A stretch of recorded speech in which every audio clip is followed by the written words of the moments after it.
بسم الله الرحمن الرحيم الحمد لله رب العالمين والصلاة والسلام على أشرف الأنبياء والمرسلين سيدنا محمد وعلى آله وأصحابه أجمعين. Begin in the name of Allah, the Lord of mercy, the giver of mercy. All praise belongs to Allah, the Lord of all that exists. And may the peace and blessings of Allah be upon the most noble of His prophets and messengers, Muhammad. I'd like to begin by thanking the Masjid for hosting all of you for coming this evening. The subject of the talk is how to transform your prayer. And then there was a subtitle, I think, of practical steps or practical tips for how to transform your prayer. So inshallah, over the next 45 minutes or so, we will cover a few different points for us to all to reflect on. Now the problem with this topic, or presenting on this topic, is that it assumes that the person who is presenting knows anything about it, right? And this matter of quality of one's prayer, or concentration within prayer, one's prayer being actually meaningful and real, is one of the most difficult, most subtle aspects of our deen. It's a very heavy matter, actually, very heavy matter indeed. And so when I talk about it, I'm not talking about it as somebody who has necessarily perfected this, because I think as soon as you think you've perfected it, then you're far away from where you need to be. Rather, it's just for us to collectively, inshallah, share some thoughts, to give us all things to think about. And we're all at different stages. How am I supposed to know where everybody else is as far as their prayer is concerned, when I barely know where I am as far as my own prayer is concerned? Right? We don't know. And maybe there's many people here who are far more qualified to give this talk than I am. But it's just to share some thoughts and get us thinking about some very, very important matters. Okay. So first of all, Allah subhanahu wa ta'ala in the Quran obviously mentions Salah many, many times. He mentions Salah many, many times. And He talks about two aspects mainly, the external and the internal. So many times in the Quran, Allah subhanahu wa ta'ala talks about establishing prayer. This is the most common reference when it comes to prayer. Establish prayer. He talks about the believers, الَّذِينَ يُقِيمُونَ الصَّلَاةِ. They establish it. They set it as their foundation. And sometimes there's an order, أَقِيمُوا الصَّلَاةِ, establish the prayer. And other times Allah subhanahu wa ta'ala talks about the internal aspects of prayer, both in short verses and longer descriptive verses as well. So famously Allah at the beginning of Surah Al-Mu'minun says, قَدْ أَفْلَحَ الْمُؤْمِنُونَ الَّذِينَ هُمْ فِي صَلَاتِهِمْ خَاشِعُونَ. Successful indeed are those who believe. And the first quality that He mentions is that they are the ones who in their prayer have khushu'. They have this quality of khushu', humility, concentration, etc. And then He mentioned a few other qualities of the believers, and the last quality that He mentions in that particular section, just in the first few verses of Surah Al-Mu'minun, is الَّذِينَ هُمْ عَلَى صَلَاتِهِمْ يُحَافِظُونَ, that they guard their prayers. So the first quality that Allah mentions is to do with the internal aspect of the prayer. And the last quality that He mentions is to do with the preservation, the actual fulfillment of the prayer. It is as if all the qualities, and in the midst of that, there are qualities to do with chastity and generosity and being truthful and all the rest of it, but it is as if all of them are wrapped in Salah. And Allah says that these are the ones, whoever has these qualities, these are the ones who are honoured and ennobled in the gardens. When Allah subhanahu wa ta'ala talks about those He is not happy with as far as their prayer is concerned, two particular things I want to mention. These two verses should give us a lot to be worried about. Okay, and the idea is not this evening, I suppose it's to do two things. One is to get us to be worried and concerned enough, but also inshallah to hopefully inspire us as well. But these two sets of verses are ones for us particularly worrying. One of them will probably most of us will know. Okay, one of the shortest surahs in the Quran, Surah Al-Ma'un, towards the end Allah subhanahu wa ta'ala says, فَوَيْلُ لِلْمُصَلِّينَ فَوَيْلُ لِلْمُصَلِّينَ. Okay, He says, woe to those who pray. Okay, woe to those who pray. And so this is one of those examples that is often given as how the Quran can be quoted out of context. You just take one verse on its own, clearly doesn't make sense, right?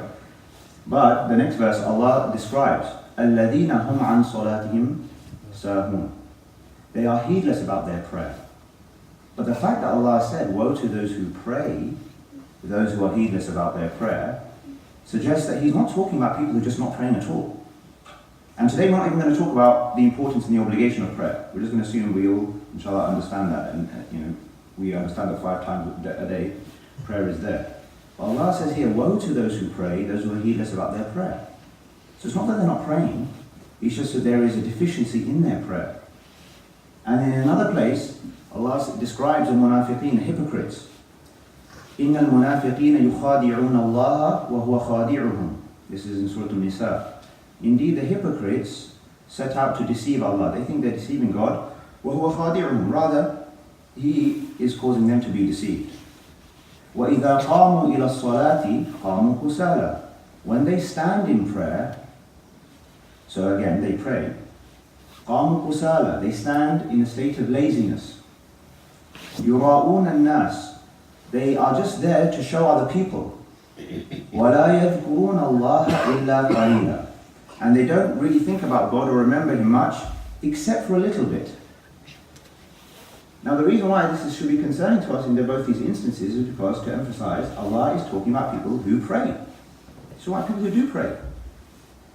But in the second verse, Allah says, in fact, they even remember Allah a little bit.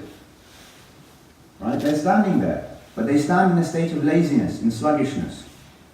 And the fact that their remembrance is only a little bit, itself is a problem. Itself is a sign, clearly from this verse, of hypocrisy, or a characteristic, or a trait of the hypocrite. So this is now to give us the importance of why we need to be really, really thinking about this subject. Just to zoom out a little bit. The Salah is not something new. Every human being, every nation, every previous group that came, okay, the Salah was the bedrock, okay, of the manifesting belief on earth. Every human being, okay, has been required, Salah has been required of them. Those who have received the message and understood. So the Jews, Christians, etc., Isa, all of the prophets, this is how they worshipped. They bowed, they prostrated, they glorified Allah. Maybe not all in its specific form as we understand and we do today, but this Salah is, if you like, not just something peculiar to Muhammad ﷺ and the Muslims who came since. Rather, this is the act between human beings, or the act that expresses the actual state of Islam, the state of submission. I mean state as an internal state, not the other type of state, right? The state of Islam, this phenomenon of Islam, this idea of submitting to, being devoted to, serving Allah, the Salah is the highest encapsulation of that. And so the quality of the prayer, the real quality of the prayer is really all we need to know. We can assess ourselves as far as the nature of our own submission to Allah, the nature of the trueness of that relationship with Him. And this word relationship is very important for you to take away and think about. Right? Think about what is the state of your relationship with your Creator. And know that the Salah is not only the reflection of the state of that relationship, but the prime means by which to improve that relationship over time and to express yourself to Allah. And so Salah really is, and we know the thing about Salah is we know in theory, yes, obligatory 5 times a day, etc., etc. We say to ourselves and think to ourselves, yes, we know. If I say to you that this is the first thing we'll be accountable for on the Day of Judgment, we all know this. But have we internalized it? And this is the thing with these kinds of discussions on the prayer. Almost everything I will say will be new, in a way. It will be a reminder. But there's such a massive difference between technically knowing something to be true and having actually truly internalized it. Right? Do we really see the Salah when we came here today? We all prayed. We prayed Isha together just now. A few questions to think about. What was our state just before the Salah began? What were we thinking about? How did we feel? How did we feel during the Salah? Where was our mind? Where was our heart? How did we feel after the Salah? Put your hand up if you felt transformatively different after this prayer finished from the way you were before. Oh, one person. Okay. That's brave. Maybe everyone, but no one wants to admit it. Right? But it's something for us to think about. If our state after this prayer that we just prayed was not really materially different to our state just before the prayer was prayed, then what happened exactly? Right? One of the analogies I always give about prayer, Okay, it's like putting your phone on charge. Yeah? So if you put your phone on charge, as we all do, anxiously and desperately every day, right, just to make sure we're connected, right? Then, just imagine you put your phone on charge, you go off, right, and then you come back, and you look at the battery, and the battery's actually gone down, not up. So what happened? Huh? Yes. It overcharged. No. This is an alternative theory which requires further analysis later on. Not switched on. What switch on? The The switch is off, yes. The switch was off. You plugged it in, you connected it to your phone, the wire to your phone, but you didn't put the switch on. You didn't put the switch on. So us standing in prayer, right? Just the standing in prayer is like putting the phone on charge. Okay? Whether or not it had an effect or not was whether we put the switch on, whether electricity came on, okay? Whether we were really wired up. What's the literal meaning of the word Salah? What's the literal meaning, just the linguistic meaning? What does Salah mean? Don't say prayer. To submit. No. Connected. Connection. Connection. That's what Salah means. So if you don't feel connected, then what are we doing? Right? So the point is, after Salah, you should feel different. You should feel different. If you don't feel different after your Salah from how you were before, there's something did not happen that should have happened in that prayer. And we're going to talk obviously about some of these things. Okay? So these are some things to think about. Think about where the Prophet, just to put a few other pieces of the jigsaw together, the context of this discussion. Okay, before we get into the actual prayer itself. Okay, two more critical items to mention. Okay, how did the prayer come to the believers? This 5 times prayer that we prayed, how was it instituted, if you like? The Prophet ﷺ went to Allah subhanahu wa ta'ala. Allah subhanahu wa ta'ala gave it as a gift. Right. Again, that's something we really think about. Right? The Prophet ﷺ, okay, in the night journey, okay, so travels to first Jerusalem, the Isra, right? And then the Mi'raj, the ascension through the heavens. Okay, this miraculous event that took place, and the highest point, or the closest point, the point that the Prophet ﷺ went closer than any other human being or any other being, frankly, okay, to Allah subhanahu wa ta'ala. All right, so as close as one can be or could be, he went there. Okay, it's one of obviously the signs of him being Allah's most beloved. It was at that point, at that moment, okay, that he receives the prayer. Okay? He is receiving the prayer. Now, there is a statement, sometimes people say it's a hadith, I believe it's contested in terms of its authenticity, but certainly a statement whose meaning is true at least, that the Salah is the ascension of the believer. Right? And it kind of makes sense that if the Prophet ﷺ ascended, Allah chose the moment when his most beloved of creation was closest to him, to give him this prayer and instruct him with this prayer, and for him to then pass that on. And the reason we pray today is because of that particular incident, right? In the way that we do, and the reason we pray in the way that we do 5 times a day is because of that particular incident, what happened just after. Again, do we think about that? Now, if in our prayer we don't feel that we are flying up, literally flying up towards Allah, then we're missing something. If we don't feel like we're ascending closer, then we miss something, right? And how many times were we supposed to pray initially? 50. No, 50. Yeah, that's another worthy of much reflection.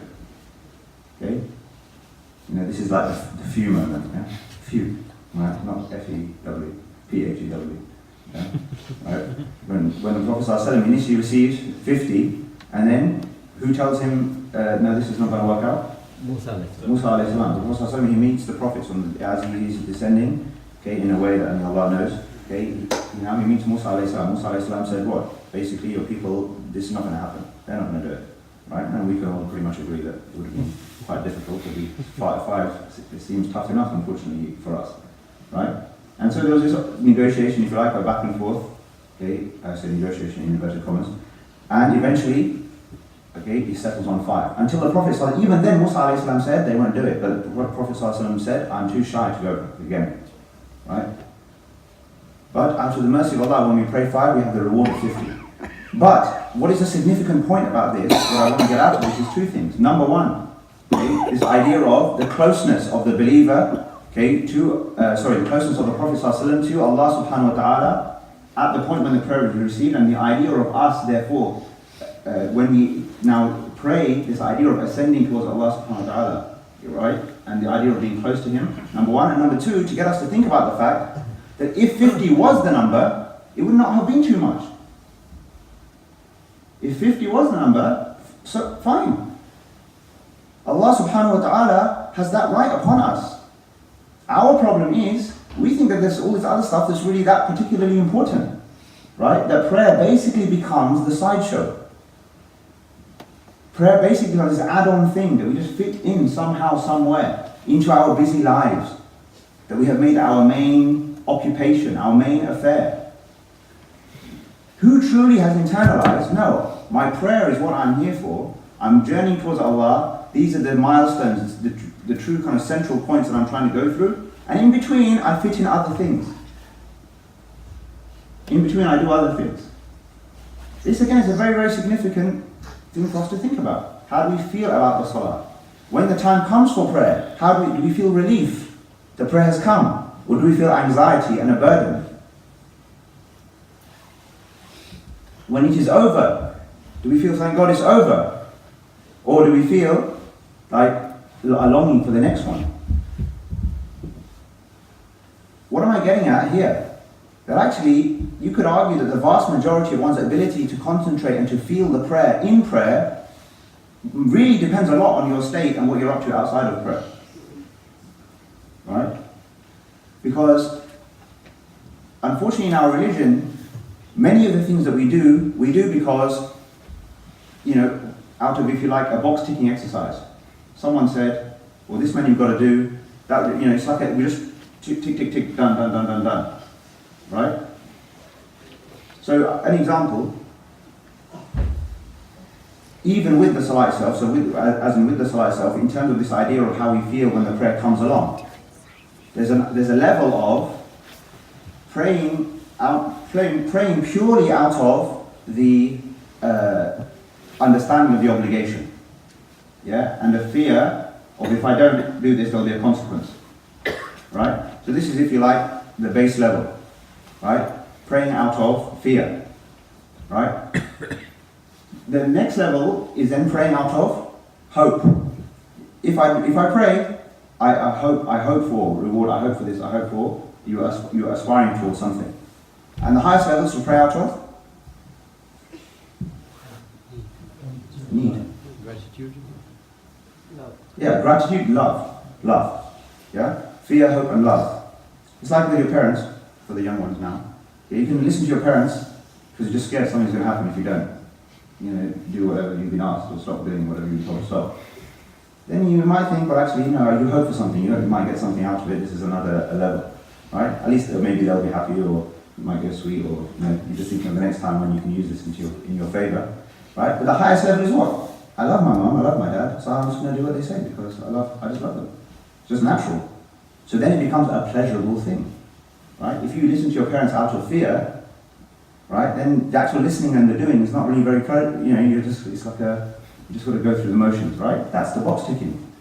Right? But if you're listening to your parents out of love because you recognize who they are and who you are in relation to them, then you can go through anything and you'll do you'll do anything for them. Right? There you go. So parents are all happy now. Message is being conveyed. Alright. So these are the levels that we're thinking. So the question for us is, when we are going through, so for example, we'll say with sunnah prayers are after the salah. Okay? Do we pray the sunnah after the salah simply because we understand that there's a number of sunnah units and let's get them done out of a box ticking exercise? Or is it that after finishing the fard prayer and sitting remembering for Allah for some time, we feel the longing to just pray more? Do you understand what I mean? On what basis do you think the Prophet ﷺ added a sunnah prayer? I mean, there was not that definition of, we call it the sunnah prayer now, he prayed. But why did he? You see? Because after the obligatory prayer, he felt he wished to pray more. Then we classify, we obviously from a legal standpoint, you look at it and you arrange it and you say, oh, the sunnah prayer, this prayer, that prayer, etc., fine. But do you see the difference? There is a fundamental difference between the two. There is a huge difference between the two. This is not an outside-in religion. It's an inside-out religion. And the last thing to mention before we get into the subject of the prayer itself is that the surest way, as with everything within our religion, the surest way of putting quality into our actions is to put everything, have everything in perspective. You know, perspective is everything. Your perspective and my perspective on the reality of this life versus the hereafter. Our perspective on what really matters, therefore, from this life that we're going to take into the hereafter. How much have we internalized that this life will feel like it was about 2 minutes long once it's passed? How much have we internalized that our eternal states are at stake every moment? Every moment. Every moment is a moment for us or against us as far as our eternity is concerned. How much therefore do we realize or do we understand or have we internalized just this idea of my function on earth as a human being is only to be a servant of God. And that is the highest of, if you like, ranks. Right? The highest thing to be of all. Because Allah subhanahu wa ta'ala says, okay, that this trust or this burden, if you like, placed upon human beings, okay, to have the volition or the choice to obey or not obey, to devote oneself to Allah or not. This burden was presented to everything else that existed, or that exists. Okay? The heavens, the mountains, the earth. Allah says we presented this trust and this burden, this is what it is. The idea of, effectively, choice, free will, and now the ability to make a choice. We presented it to all of these, the heavens and the mountains and the earth, but they refused to carry it. Okay? And they were afraid to do so. And mankind took it on. But in bearing that trust, Valuman Jahula, okay, that man is, he wrongs himself, people wrong themselves, okay, and are often ignorant and unaware about it. Right? But if we actually internalize this and understand that our role as human beings to be Muslim is just to be like everything else that exists. Everything else, if you like, in some sense is Muslim. Allah says, وَلَهُ أَسْلَمَ مَنْ فِي السَّمَاوَاتِ وَالْأَرْضِ. Everything in creation, the heavens and the earth, does Islam. Right? Don't think as much of Islam as this religion, as distinct from other religions. Think of Islam as a state of being, of submission and devotion to Allah. So how much have we internalized that? If we understand that's our function, then prayer is clearly a natural, just makes sense as a natural consequence of that. If we understand who we are, then to bow and to put our face on the ground in front of the might, the creator of everything, just makes sense. If you understand, even if you just reflect for a moment on your eyes, my eyes, okay, on our bodies, on our functions and everything. How can we feel lazy about Salah? How can we not long to thank Allah if we truly understood that from the last time we prayed to the next time, and nowadays in the afternoons it may only be an hour and a half, a couple of hours, okay, from Dhuhr to Asr, Asr to Maghrib, and we feel, and this is another very, very telling sort of sign of where we are with our prayer. Do we feel like, oh my God, look, Dhuhr at midday and then Asr at 2 o'clock and then Maghrib at 4 o'clock, it's so difficult, right? Do we feel like that? Or do we feel, alhamdulillah, I get to pray soon, quick, one after the other, it's great. But even in that short time, say you've done Dhuhr now, midday, and now 2:30 Asr time comes, and we feel, if shaitan is putting that into our mind, we feel a bit like, why am I doing this? Okay, it feels too soon, can't it be some other way? Then in that 2 hours, you could spend the rest of your time pondering the blessings that you've had in those 2 hours. Just those 2 hours. In fact, most of you just forget. You just forgot, basically. Right? Every breath, every movement, Okay, everything, just everything. Right? So if we had to truly internalize all of this, and we truly were approaching the prayer from this angle, from this understanding, okay, then the whole idea of concentrating in prayer, it wouldn't be an issue. But I say for myself, and I say for all of us, it is as far as I'm concerned, it is an evidence and a proof against us. A proof against us, okay? If there is one thing that we are saying in our prayers that we don't understand, it is a proof against us that we have not understood everything that we've just been speaking about. Because think about it. There is no other context in which you would, or I would, say things to another person, forget the creator of all people. There's no context in which we would say things to another person, okay, which we didn't understand, and afterwards claim that we really meant everything that we said. Right? This is impossible. I mean, just you tell me how it's possible, if it's possible. How is it possible? Right? You wouldn't do that. Now, the problem is, if you did that with another person, and then you said that afterwards, right, you would either, if someone said, he has to be lying, I mean, just has to be lying. Right? Or, just not taking the other person seriously. If someone did that to you, you would feel insulted. But we do it every day. We do it every day. And then even if we know the literal meaning of everything that we say, then when we say it, whilst we are saying it, are we understanding what we're saying? Right? I mean, are we internalizing, we're thinking about it, we're feeling it. Now I acknowledge, of course, I understand 110%. It's in Arabic, and most of us learn Arabic. And frankly, I can tell you, even if you do know Arabic, it's almost just as hard, right, to feel what you are saying as you are saying it. But if you are not feeling what you're saying as you're saying it, then there is that in and of itself is a deficiency in Salah, a massive deficiency in Salah. Some very basic examples. How many times when we say Allahu Akbar in our Salah, do we feel, yes, God is greater than everything? Right? Or again, is it just something you just say to get to the next bit? Right? When we say Ameen at the end of Fatiha, there's loads to analyze even between Allahu Akbar and Ameen, right? But when you say Ameen, what are we saying Ameen for? What does Ameen mean? Yeah, it means may it be so. May what be so? What we just said in the what did we say? Well, may what be so specifically? Doesn't mean specifically what is it we say? May what be so? Which bit? No, but just explain. So if someone now is not in Arabic knowledge, just in a way, some new Muslim is just coming and is asking you, okay, I say Ameen, why am I saying Ameen to what? What specifically? May what be so? What is preceding it? No, I know, but you wouldn't say that to him.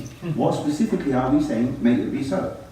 So that Allah keep us on the right path and okay, fine. keep us away from the wrongdoing. Yeah, okay. No, we're not even going to keep us away from wrongdoings and all that. But that specific point, right? The specific point to which we are saying, may it be so, is specifically the request, Ihdina Siratal Mustaqim. Yeah? That is a specific point on which we're saying, Ameen. Right? We're saying, guide us to the straight path. And Ihdina Siratal Mustaqim, by the way, is the only request that you necessarily make in Salah. It's the only request you actually make in Salah necessarily. You don't have to make any other dua in prayer as a request. There's glorification, right? But the only request you necessarily make is for guidance. And again, when you think about it, when you come into your prayer, do you feel like you're lost? Do you see what I mean? Do you feel that you need that? Right? It's that recognition of need. It's like, the status of when you've been, okay, nowadays it's different because the technology maybe is caught up, right? But when you didn't have a mobile phone, you just had that A to Z, I can just about remember that, right, from when I was younger, right? And now you're going on a motorway journey and you are just, car breaks down. Yeah, I mean, those days seem to happen all the time, okay? So, car's broken down, middle of the motorway, and all the rest of it, right? No mobile phone, okay? It's dark, okay? And it's late and there's a few cars walking by, but obviously no one stops for anyone nowadays, okay? So, obviously now quickly, these are the times when our tawakkul quickly goes through the roof, right? We're very now, okay, Allah help me now, okay? When you get to actually the phone, you say you're walking around, you can't, now you're walking, you know, okay fine, if I keep walking in this direction, hopefully a phone will come. Now you see in the distance, oh, an orange box type thing, you walk up, okay, you see the phone, press the button. You know, when you are speaking and when you're actually talking to the person on the other side of the phone, or when there's some sort of an emergency and you're calling 999 and you need the ambulance or police, what is your state when you are asking? You're right, you're kind of really requesting, please, you know, this is the situation, whatever, right? And you're asking. Yeah, basically saying help. That's exactly what Ihdina Siratal Mustaqim, help. Please guide us, Allah, please. So lost. Guide us to the straight path. You know, some of my guys was there, yeah, I'm on it. The fact that you're saying to guide me means that even if you are on it right now, you are not confident in your own ability to stay on it, even for the next 2 minutes. Because that's how tough it is. Because Shaitan, by his own words in the Quran, is in front of you, on top of you, to your right, to your left, and behind you. He is on your case. He's on your case. So even if we go back a few bits earlier, and we say, A'udhu billahi minash shaitanir rajim, okay, Allahu Akbar, okay, we say something that, again, can't cover everything, because literally, we could literally spend an entire weekend on this subject, right? But when we say A'udhu billahi minash shaitanir rajim, I seek refuge, okay, in God from the accursed devil, the rejected devil. Okay. How do we say that even? If you knew that one of the principal obstacles, enemies, right, between you and eternal happiness was this shaitan, right, whom mostly we don't really think about, yeah? But we knew that he was what he was as far as that obstacle is concerned, then how would we say, A'udhu billahi minash shaitanir rajim? Again, think of an example where you are actually running, okay, from, and it's something literally, after we go outside here, okay, and, you know, God forbid, okay, so now somebody comes and they're literally coming to chase you with, like, you know, there's like a machete in their hand, okay? They're running after you, right? Unless you are any black belts here, particularly confident of handling that situation, okay, you're going to do what Roadrunner does, yeah? So you're going to turn around, and you're going to go, right?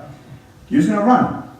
Now just imagine the situation, okay, you're running, you're being pursued by your enemy, you don't even, right, he's on your case, that's it, right? As you're running along, what are you going to, if you have the opportunity, what are you going to try to do? Obviously you'll be screaming for help and all the rest of it, but you're going to be knocking on doors if you can. Help someone, let me in. That's exactly what you're doing. When you are entering your salah, that's almost what you're doing in a way, right? And when you say, A'udhu billahi minash shaitanir rajim, you understand that shaitan is on your case, and when you come in front of your master, okay, you are saying, I seek refuge. Give me refuge. Now if one of these doors opens, what are you going to say? I seek refuge, right, in you from this person who's running after me. This guy's running after me, please. Now, if that's the state that we feel just for our material selves, for when we feel our life is at threat, when your eternity is at stake, and you understand that shaitan is on your case, then how should we ask for that protection, that refuge, when we ask Allah for it? Do you understand what I'm saying?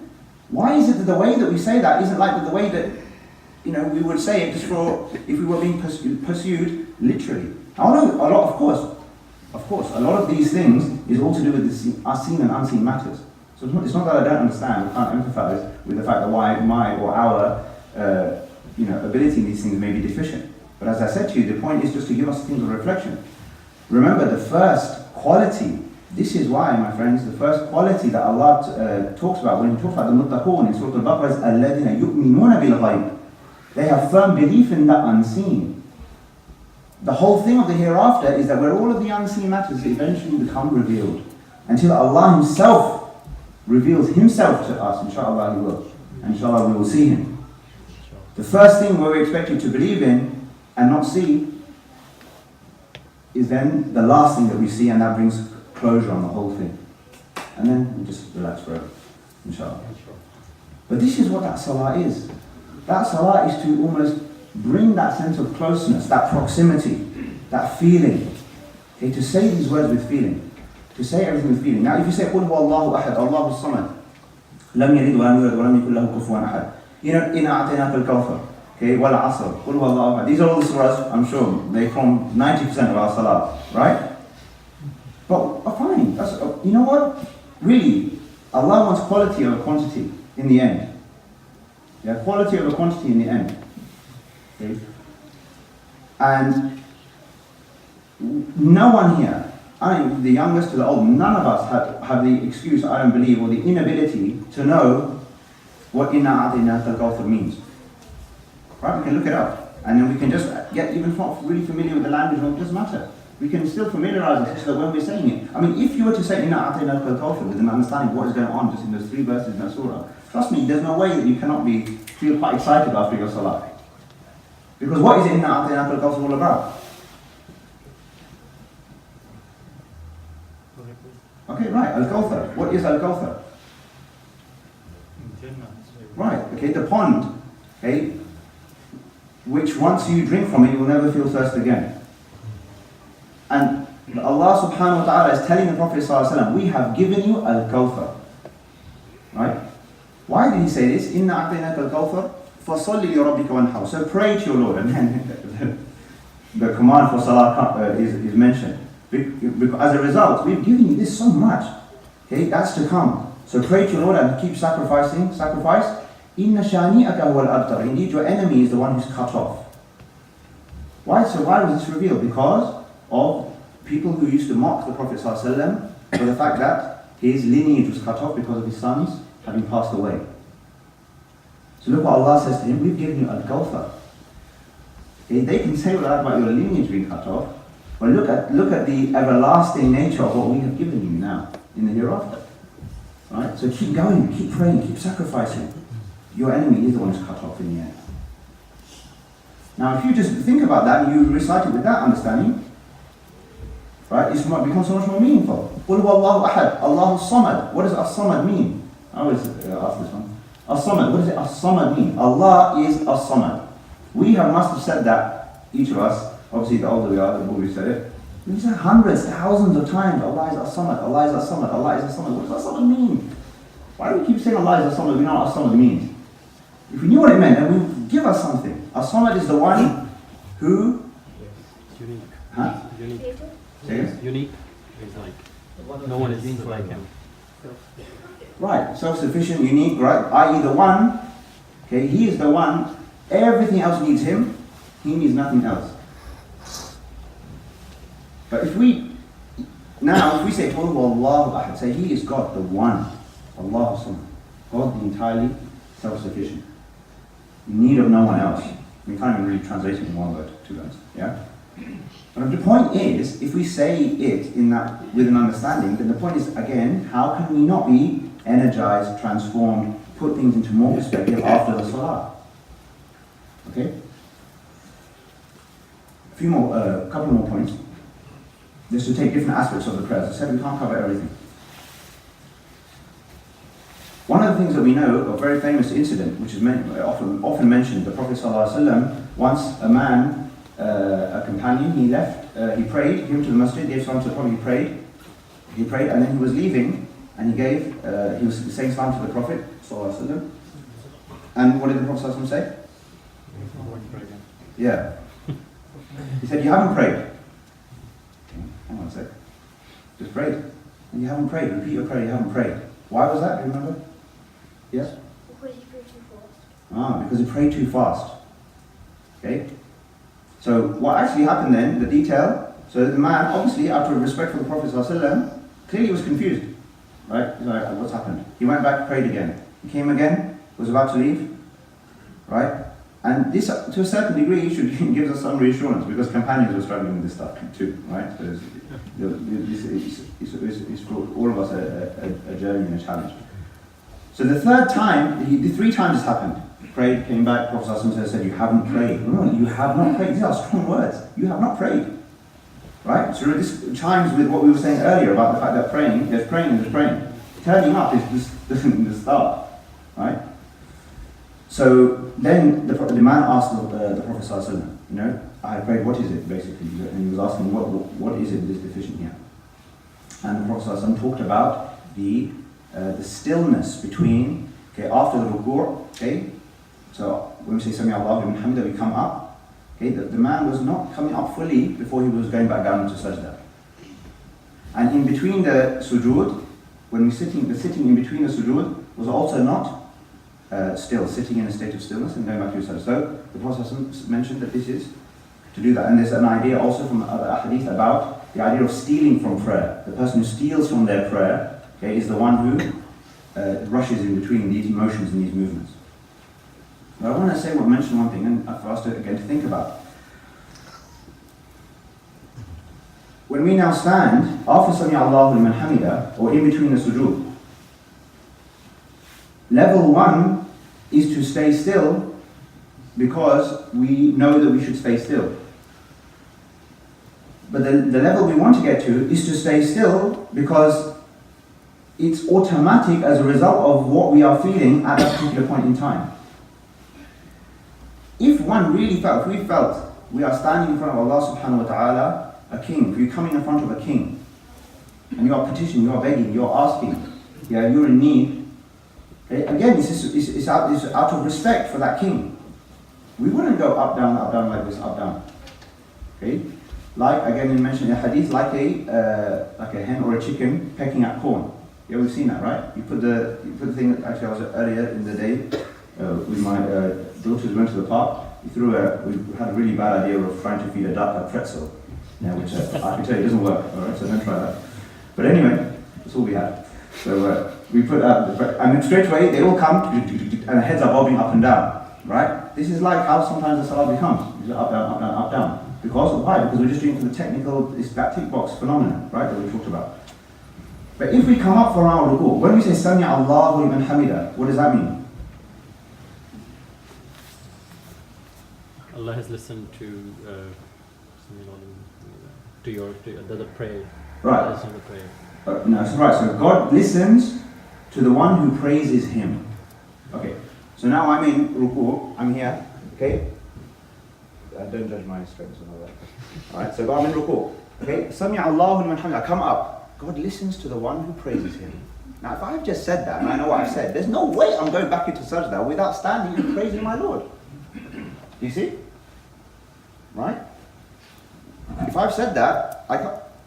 Oh, there's a point. Yeah, sorry. So if I've said that, right, there's no way I can say, oh, God listens to the one who praises Him. Allahu Akbar, carry on. Off we go. Alright? When I say Rabbana, now, this is again very critical, my friend. Rabbana wa lakal hamd. How should one praise Allah? You know, we didn't cover it, but when we say Alhamdulillah Rabbil Alameen, right? Or Rabbana wa lakal hamd. Now direct. Alhamdulillah Rabbil Alameen, saying all praise belongs to God, Lord of all that exists. And now we're here, Rabbana wa lakal hamd. Our Lord, to you is all praise. I mean, how would we say that if we really felt that? Rabbana wa lakal hamd. Our Lord, to you is all praise. Right? And then, an incident. Okay, when the Prophet ﷺ was praying, leading the companions in prayer, someone added, Hamdan kathiran tayyiban mubarakan fih. Okay, so the Prophet ﷺ heard a companion say this, add this. Okay, then after the salah, he questioned him about this, and he mentioned this, and the Prophet ﷺ approved of this, extending upon the praise. Hamdan kathiran tayyiban mubarakan fih. Now this companion, clearly he was feeling it. Right? Clearly. Why would he add that on? This is a proof of the fact that it's not about the technicalities. Nowadays, someone add this, that, the other, sometimes you will be like, oh, how dare he add this? No, the Prophet heard what he just clarified what was said and approved of it. But the point is, go all out. Go all out with praising Allah. Go all out with praising Him then. Because He listens to the one who praises Him. So praise Him and He'll listen to you. Right? Hamdan kathir. So our Lord, to you is all praise, much praise, kathiran, tayyiban, pure, mubarakan fi, blessed. And then it carries on, there's other narrations. Mil'ul ardi wa mil'ul samawati wa mil'u ma baynahuma wa mil'u ma shi'ta min shay'in ba'd. As much as fills the earth, as much as fills the heavens and everything that exists, and everything between them. And in fact, as much as what fills anything after that you wish. Okay, now we can say Allah. Now we go into sajda. And now if you praise Allah in that way, you go into sajda. What is the sajda? Is that place where after Subhana Rabbil A'la, Okay, it is what? The place to make dua. The place to ask now. But clearly if you're, it's like with anything else in life. If you think about anything else in your, I don't know, everyone has got different experiences, contexts, we're all operating in different environments, right? But when you want something from someone, there's a way to go about things. Yeah, just with people now, there's a way to go about things, right? Clearly you speak clearly, right? When you make a request, you speak clearly. You know what you're saying, all of that stuff that we've talked about, right? But you know what, when you feel like you're really in need of this thing, and you know this person really has it, and you know that you may not, you're not confident necessarily about your ability to get it in one sense, meaning you don't feel deserving really, right? It kind of makes sense, then you would go all out in terms of, complimenting a person, this, that, whatever, you would strategize, you'd think about it. You'd think about it, right? And do all of that, and then, you'd humbly make your request. See, but this, in our salah, all of this stuff, all these emotions should be going on. All this stuff should be going on. When we say Subhana Rabbiyal Azim, Subhana Rabbiyal A'la, just to look at these two, okay, what are we saying? When we say Subhan, what does that mean? Subhanallah means what? Glory to Allah. This is a standard translation, glory be. Not actually precisely the most accurate English word to reflect what the word Subhan actually represent. When we say Subhanallah, this represents what in Arabic is called tanzih, means the almost like the removal, the separation, the distinction of something from something else. Okay? So Allah is, I prefer the translation of exalted, right? That Allah is far exalted, above, beyond, right?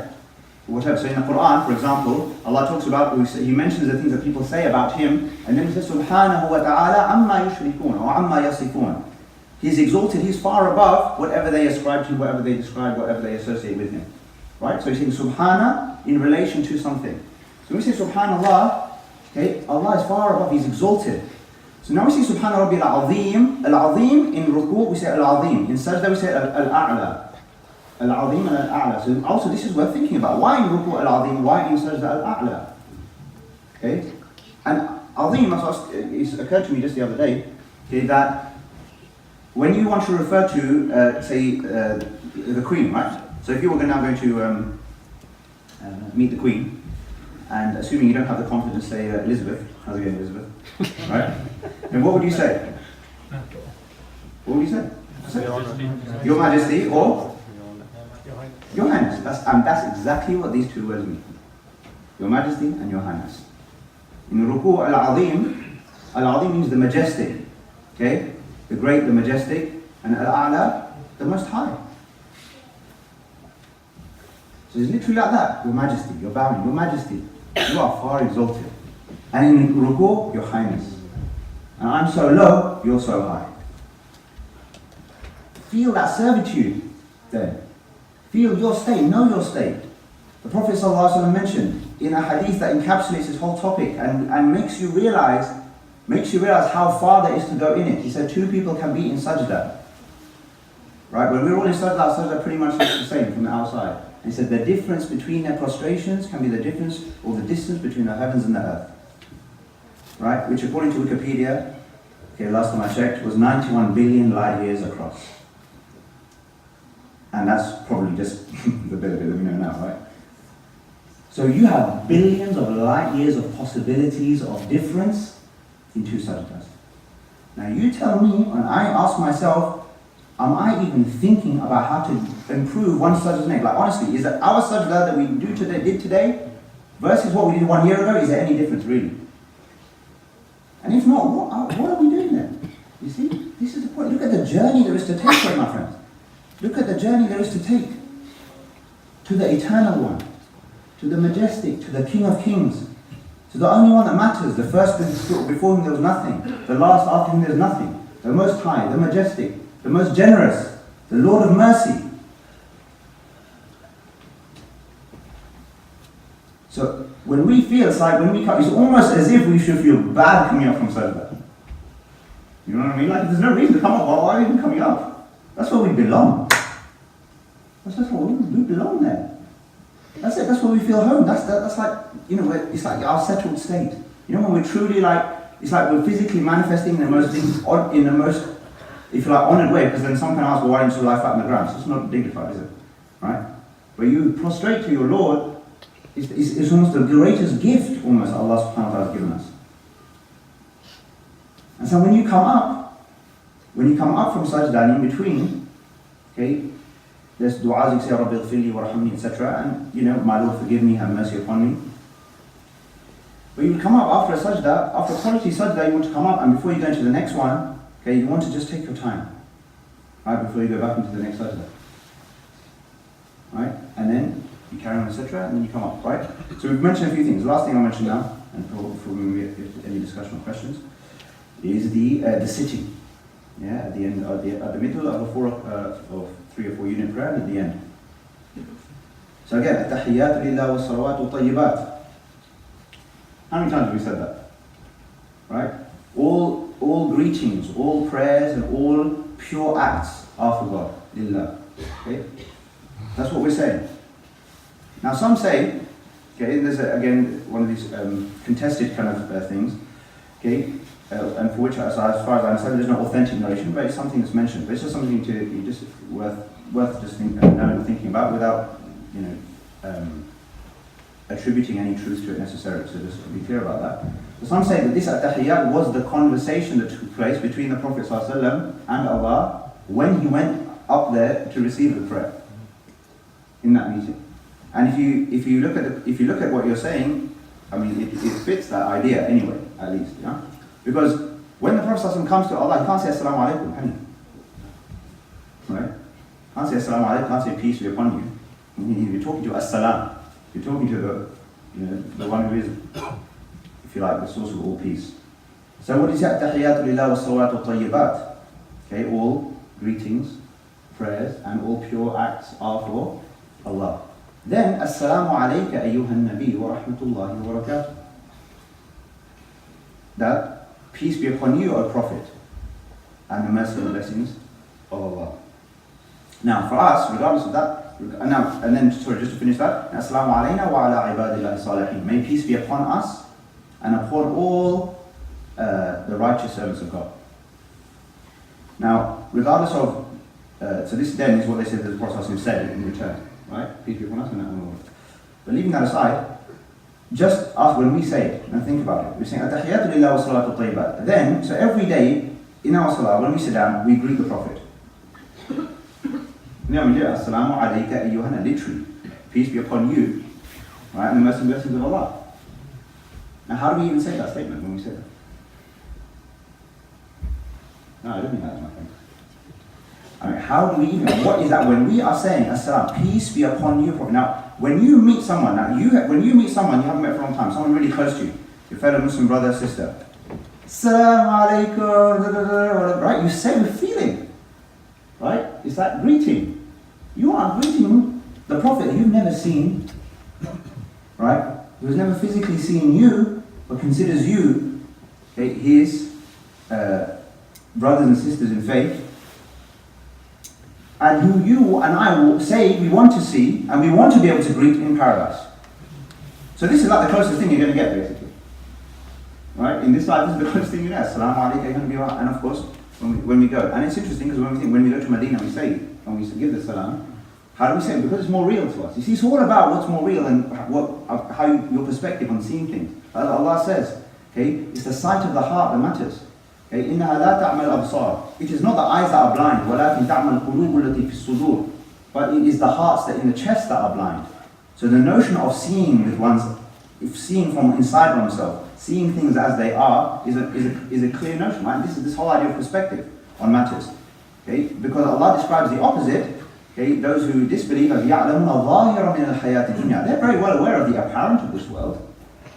They can, they may be all, able to analyze to the nth degree all of the physics and the biology and this and that and all the rest of it, right? Which we should do, of course. But the difference is, what do we see behind that? What does that indicate for us, right? Whereas for them, that's it, that's great. And it's just this phenomenon, it's just there. So we see beyond. So, my friends, when we actually greet the Prophet, in our salah, we sit there, let's say that as-salam as if we mean that as-salam. And then Assalamu alayna, peace be upon us. Okay, وَعَلَىٰ عِبَادِ اللَّهِ الصَّالِحِينَ, and upon all Allah's righteous servants. And then we say the salawat, and then make dua at the end, and then we say assalamu alaikum wa rahmatullah, assalamu alaikum wa rahmatullah, right and left. Again, assalamu alaikum in general terms, even when we're meeting each other, is again one of these statements. It's like inshallah, mashallah, alhamdulillah, we just say them, right? But when we say assalamu alaikum, it's a dua, right? We're literally saying peace be upon you. You're wishing peace and happiness and all the rest of it upon a person. When you're turning right and left, so what's going on there then? What are you actually doing? And you're saying right and left, you're saying assalam, what are you doing? Who are you greeting? All the people in right side and all the left side. Right, exactly. So the angels, all the people right and left, okay? So these things are discussed, but effectively, yes, it's like expansive, right? It's all the way to the right, all the way to the so everyone around you. Remember, in your prayer, we were basically saying peace be upon us, you kind of want peace, you want peace everywhere, right? You just want peace everywhere, and so think about it. The very last thing, you know when I said it earlier on, I said, how do you feel? Think about how you feel after the salah is finished. Well, clearly, you should feel very peaceful. Clearly. And all you're asking, that last part you're sitting, that's what you're asking for. Okay, may peace be upon us, etc., all the rest of it. Right, you're finishing with salam, salam, salam. Okay, the people who are, unfortunately, by most now painted as the most unpeaceful, not so peaceful people, are the ones who constantly day in, day out, are just saying peace, peace, peace, peace, peace everywhere. SubhanAllah. Right? But you should be very peaceful. Okay, and then what did the Prophet ﷺ, look at us, amazing, amazing. What's the first thing the Prophet ﷺ said after he said his salam? Right, look at that. Look at that. Right? So Allahu Akbar. Again, and astaghfirullah, astaghfirullah, astaghfirullah. Yeah? I'm so sorry. Because I mean, it's just that recognition of, I tried my best, but obviously it's always be deficient. Right? It reminds me of there's a dua, Allahumma inni a'udhu bi ridaq min sakhatik wa bi mu'afatika min 'uqubatik wa bika mink. La uhsi thana'an 'alayk anta kama athnayta 'ala nafsik. Amazing, right? Allah says, we should say, Allahumma inni, so God, I seek refuge in your pleasure from your anger. Okay? And in your, if you like, in your toleration from your recompense. And then this one, in you, from you. Okay, I seek refuge in you, from you. Becoming, La uhsi thana'an 'alayk. I just cannot manage to praise you enough. Anta kama athnayta 'ala nafsik. You are as you have praised yourself. Yeah? You are as you have praised yourself. So we say astaghfirullah, astaghfirullah, remember Allah, etc., and make dua and all the rest of it. So this is just now, that's it, I think I've spoken for quite enough now. Just some indicators of the kinds of things we really need to be thinking about, conscious about. We didn't talk about Al-Fatiha. Just on Fatiha and the emotions of Fatiha, you could go on and on and on. Okay? Very quickly, Alhamdulillah, we talked about that feeling of gratitude. Do we feel gratitude when we say it? In the next verse, Ar-Rahman Ar-Rahim, the Lord of mercy and giver of gifts, we should feel hopeful.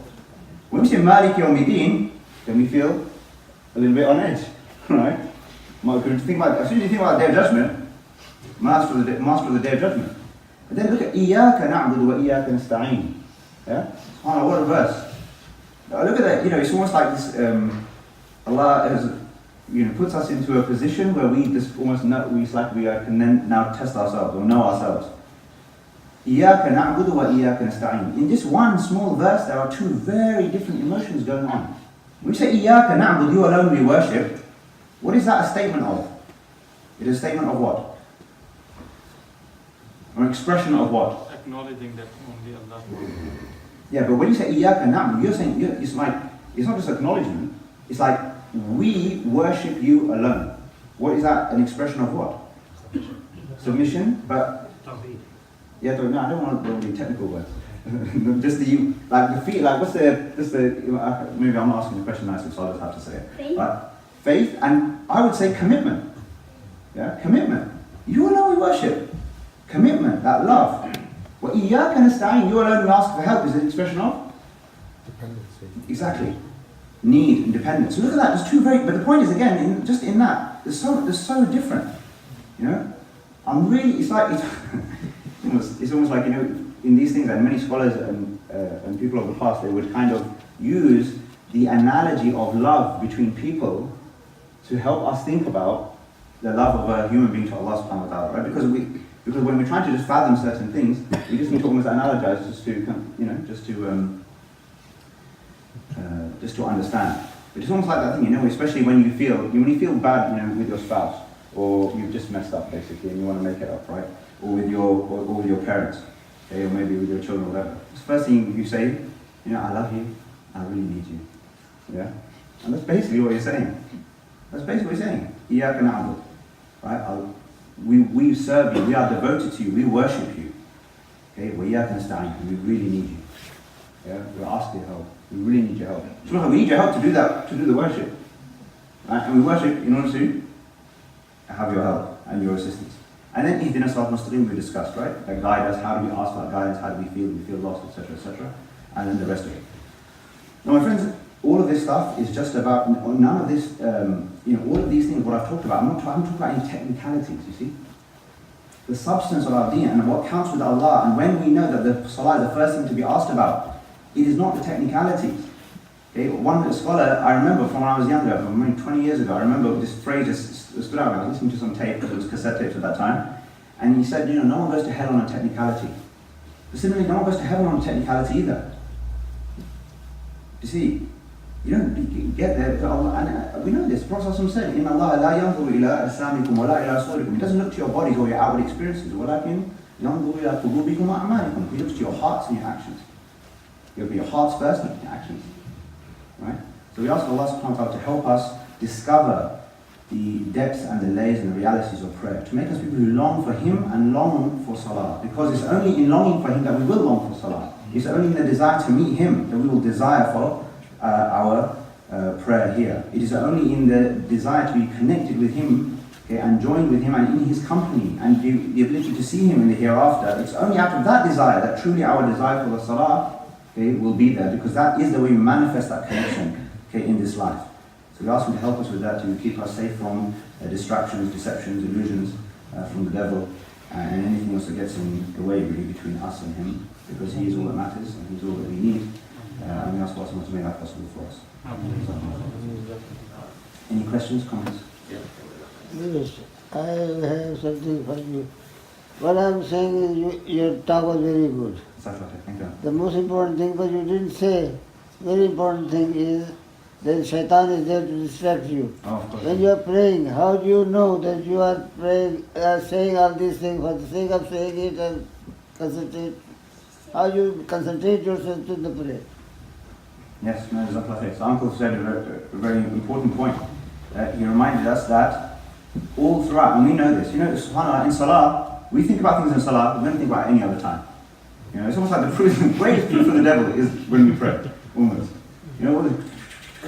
And you're very right, Uncle. You remember in Qul A'udhu bi Rabbin Nas, again, we didn't look at this specifically, but it's almost seeking, when we say Qul A'udhu bi Rabbin Nas, it's actually seeking refuge from this particular quality of the devil. Because subhanAllah, the last two verses of the entire Quran, okay, as it is, in order that we have it in, okay, الَّذِي يُوَسْوِسُ فِي صُدُورِ النَّاسِ مِنَ الْجِنَّةِ وَالنَّاسِ.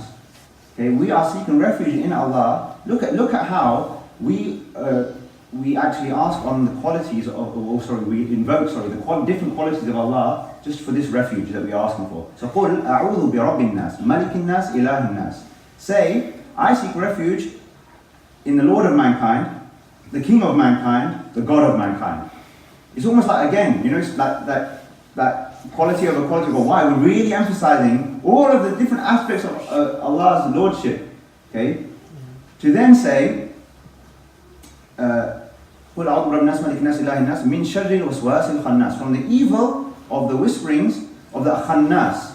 And Khannas, meaning the devil, Khannas is the one who basically comes, whispers, okay, does something, and then runs off. Yeah? So Khannas is like if you want to, guerrilla warfare, not guerrillas, but this, right? Right? Guerrilla warfare, right? Guerrilla warfare is, especially when they have like very few people on your side and all the rest of it, and you have maybe a big army coming, so they hide away, okay? They come when unexpected, quick attack, and they're gone.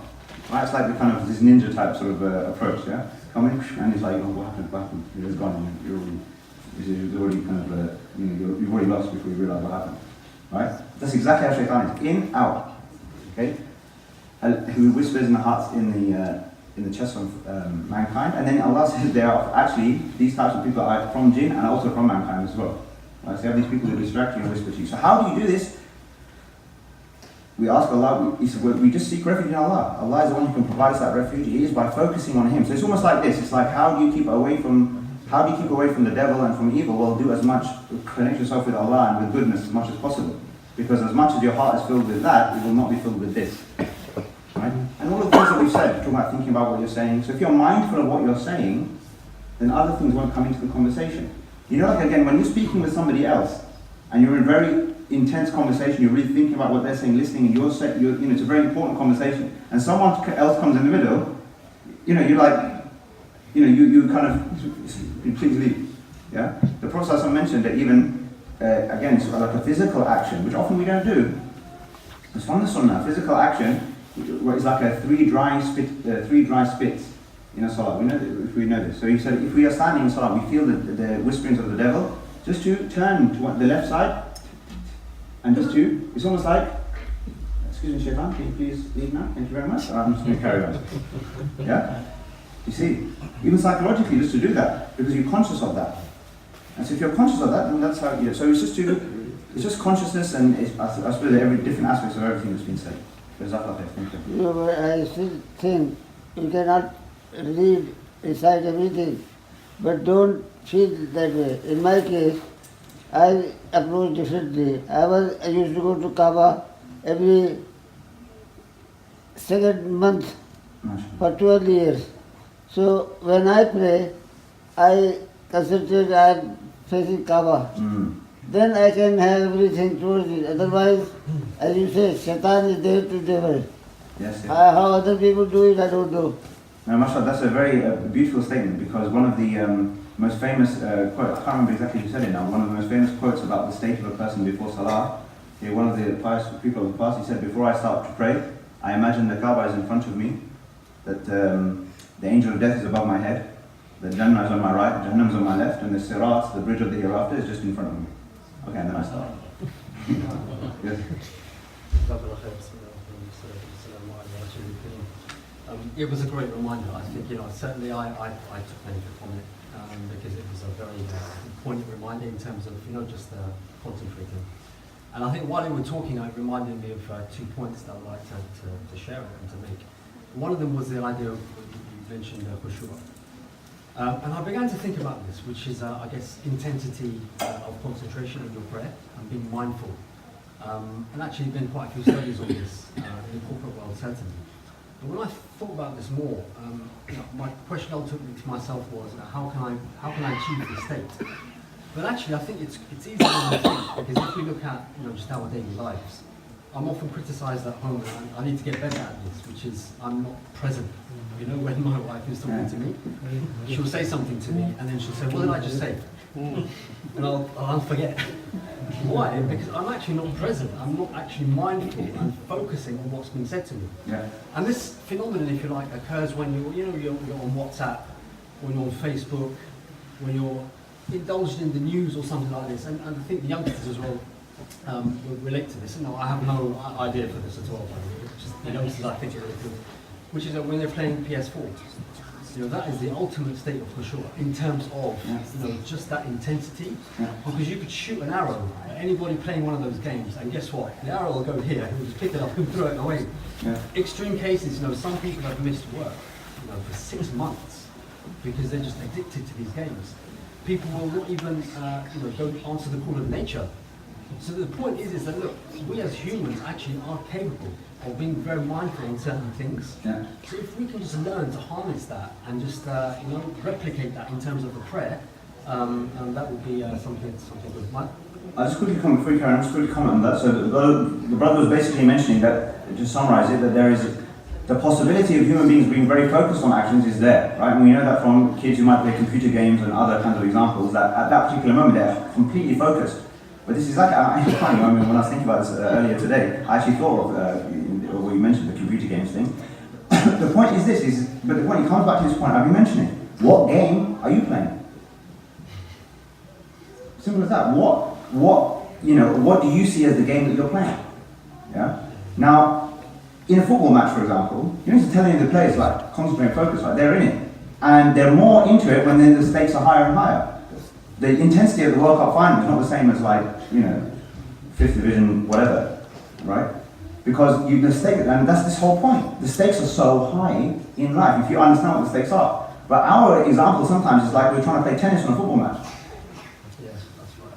So it's not even about concentrating. You just can't, basically, right? So you need to know what game you're in and fix your view of the parameters and the rules and the right around what we've been instructed, and then your salah can have more meaning in that sense. And knowing the idea of a journey, I could sort of just say one more thing. An analogy of the salah is like if we're climbing a mountain, right? Salah is like that rest stop, if you like, where we just take it in, we take a moment, we focus on the actual objective, and we keep climbing, right? Or a pit stop during an F1 race, yeah, right? Because if you don't stop for that thing, and when the driver is in that pit stop, he's totally like focused, right? He's totally focused, and everything's going on around him to help him fix up his car, and then he go. And without that pit stop, he never finished the race. He will burn out, literally. Yeah. So this is an example. Now, in those moments, it's like salah is that moment of rest, of stillness. Khushu means stillness. That then allows you to concentrate. It's like, but if you know what journey you're on, and when the salah gets placed in the context of a journey, right? Yeah. And it kind of leads me on to the second point, which is how do you get this intensity and focus and concentration?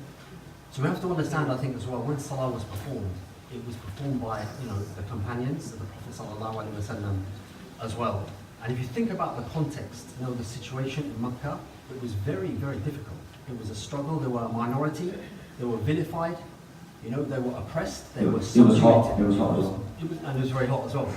And if you look at the verses that were coming down, because remember in our prayer we recite Quran, and it is it's a requirement. You can only recite Quran, nothing else other than Quran.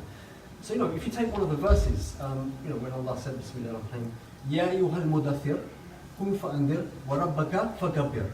And Allah was making it clear that look, even though these tyrants, they want you to submit to Hubal, Manat, Uzza, and all of these gods, and they're trying to tell you that we're never going to accept Allah. Remember, وَرَبَّكَ فَكَبِّرْ. Allah is Al-Kabir. Which means for us today, when we think, domestically what's going on, and internationally, Islam is the bogeyman, our youth, we're wondering what's going to happen to our youth in this country. They're trying to make many of us ashamed of being Muslim, they're questioning Islam, etc., etc. And we have to think, actually, despite all of this, despite the amount of resources and the amount of challenges that we are faced with, Allah is Al-Kabir. And we have to retain our identity. We have to be proud, we have to be confident, and we have to remember those verses that our forefathers were reciting. And when we recite them in our prayer, we have to really understand what they mean. That when we say Allah is Al-Kabir, it means He is greater than all of this. He's greater than the United States of America, Britain, and all of these superpowers all together. And we really, I think when we focus on that, when we really, realize that in our prayers, then I think we get that tranquility, we get that reassurance, we get that connection, if you like, with Allah in terms of orientating ourselves. We get blasted in society, we get mashed left, right, centre. When we pray, we reorient. I agree with most of what you said, or the only thing I would just slightly caution that obviously they're going to make prayer political as well, yeah? So it's like Allah is Akbar, but bigger than this, all of that, but also bigger than what your other silly concerns that you had just before the prayer, for example, or your other distractions and everything else too. So it's one context, but I just wanted to just caution that to diversify, because it's not like then the salah becomes simply about his relative to everything else. But no, I think you made a lot of valid points. I appreciate that. Can I ask you one more question? Okay. What you talk about Salat and Sunnah. Do you pray Sunnah at home or in the mosque? So the Sunnah is to pray Sunnah at home, if you like. But obviously, when the Prophet ﷺ was talking about praying Sunnah at home, you have to understand that the mosque was here and the home was there, so they're pretty much next to you. So practically speaking, if you would like to pray your Sunnah prayers, if you can pray at home, it's a good thing to do, right? If it's impractical because you're going to be here, there, or you're going off somewhere else, but you still like to pray the Sunnah, then pray in the mosque. No, the thing is, I used to come and pray in the mosque, but now I read somewhere that Abu Sallallahu Alaihi Wasallam every night used to go to his wife's do Sunnah there, then he used to go to mosque for first prayer. Yeah, so generally the practice of the Prophet was to pray the Sunnah prayers outside of the masjid. For example, we can pray the Sunnah Fajr at home and then proceed to the mosque, for example, and it was similar with the others. So if you can, that's fine, but if you can't, then obviously you pray where you can. Okay, it's late now, so I think we'll stop there. Appreciate all of your time. We'll talk about. I'll